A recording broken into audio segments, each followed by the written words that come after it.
لعنت کے معنی پھٹکار، کسی کو دھتکارنا، دور کر دینا. کس چیز سے؟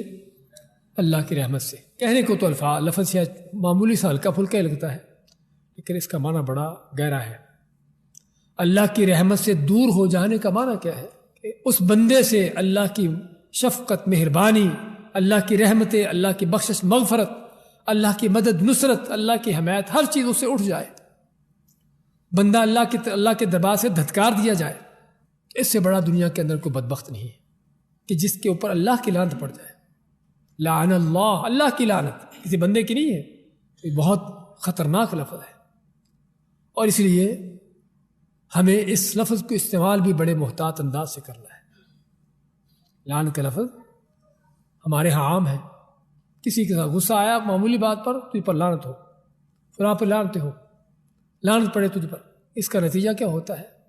نبی کریم صلی اللہ علیہ وسلم کا فرمان ہے کہ جب کوئی کسی کو لعنت بھیجتا ہے تو وہ لعنت جو بھیجی جاتی ہے یا لعنت کا لفظ بولتا ہے وہ آسمان کی طرف چڑھتی ہے لعنت. تو آسمان کے دروازے اس کے لیے بند کر دیے جاتے ہیں. پھر واپس لوٹتی ہے. واپس لوٹ کے کہاں جاتی ہے؟ اگر تو جس شخص پر لعنت ڈالی گئی تھی اس کا مستحق ہے، واقعی لعنت کا مستحق شخص تھا، تو واقعی اس پر آ پڑتی ہے. اور اگر اس کو مستحق نہیں ہوتا پھر کیا ہوتا ہے؟ جس نے لعنت ڈالی ہوتی اسی پر آتی. وہ ایسے کہ ادھر نہیں جاتی، سمجھے نا؟ اس کے فکس ٹارگٹ ہے.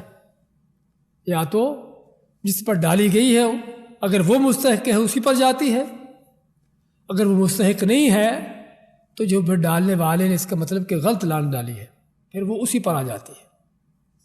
ہاں جی، اس لیے میں نے کہا ہے کہ اس لفظ کو بڑا سوچ سمجھ کر کہنے کی ضرورت ہے. کہیں یہ نہ ہو کہ اوروں پر لعنتیں ڈالنے کے بجائے اپنے اوپر لعنتیں ڈال لیں، اپنے آپ کو اللہ کی رحمتوں سے دور کر رہے ہوں، اپنے اوپر اللہ کی پھٹکاریں ڈال رہے ہوں. ایک چیز. دوسری چیز، اس کا مطلب ہے کہ ہمیں کسی پر لعنت نہیں کرنا چاہیے. جو اللہ تعالیٰ نے قرآن کریم میں لعنتیں ڈالی ہیں مختلف لوگوں پر، احادیث میں رسول کریم صلی اللہ علیہ وسلم نے ڈالی ہیں. لعن اللہ آکل الربا موکلہ و کاتبہ و شاہد، لعن اللہ الراشی والمرتشی. سمجھے نا؟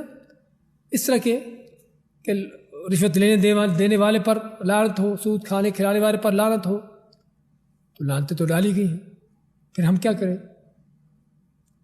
اس نے دیکھیے، ایک لعنت ہے کسی خاص شخص پر کرنا، کسی کا نام لے کر کہ فلاں نام کا آدمی اس پر لعنت ہو، یا تجھ پر لعنت ہو کسی کو خاص کرتے ہوئے. تو یہاں پر بہت محتاط ہونے کی ضرورت ہے. سمجھے نا؟ یہاں پر وہ معاملہ جو ہم نے پہلے ذکر کیا ہے کہ وہ لعنت آسمان کی طرف چڑھتی ہے، اگر تو اس کے لیے آسمان کے دروازے بند ہوتے ہیں، پھر واپس اس کو لوٹایا جاتا ہے. جس پر ڈالی گئی لعنت مستحق ہوتا ہے تو ٹھیک ہے اس پر پڑ جاتی ہے، ورنہ ڈالنے والے ہی کے اوپر آ جاتی ہے. اس کو کہتے ہیں لعن المعین، کہ کسی کو خاص متعین کر کے لعنت ڈالنا. اور دوسرا ہے کہ لعن ایسی لعنت جو کسی کی وصف کے اوپر ہو، کہ جو بھی سود کھاتا ہے اس پر لعنت ہو، جو بھی رشوت لیتا ہے اس پر لعنت ہو، جھوٹے پر لعنت ہو. لعنت اللہ علی الکاذبین، اللہ تعالیٰ قرآن فرماتا ہے. لعنت اللہ علی الظالمین، قرآن میں کہتا ہے اللہ تعالیٰ. سمجھے نا؟ تو اس طرح سے ہم لعنت ڈال سکتے ہیں. ویسے اس آدمی کا نام لے کر نہیں ہے، لیکن عام کہیں کہ جو بھی سود کھاتا ہے اس پر لعنت ہو، جو جھوٹ بولے اس پر لعنت ہو. تو یہاں پر آپ نے کسی کو خاص نہیں کیا. اس کو کہتے ہیں ایک وصف کے ساتھ، ایک صفت کے ساتھ لعنت، کہ ایک صفت پائی جاتی کسی کہ لوگوں کے اندر، اس کے ساتھ کہ جو بھی یہ کام کرے اس پر لعنت ہو. تو یہ جائز ہے. جائز اسی وقت ہے کہ جب اللہ نے، اللہ کے نبی صلی اللہ علیہ وسلم نے ایسے لوگوں پر لعنت ڈالی تو ہم بھی ڈال سکتے ہیں.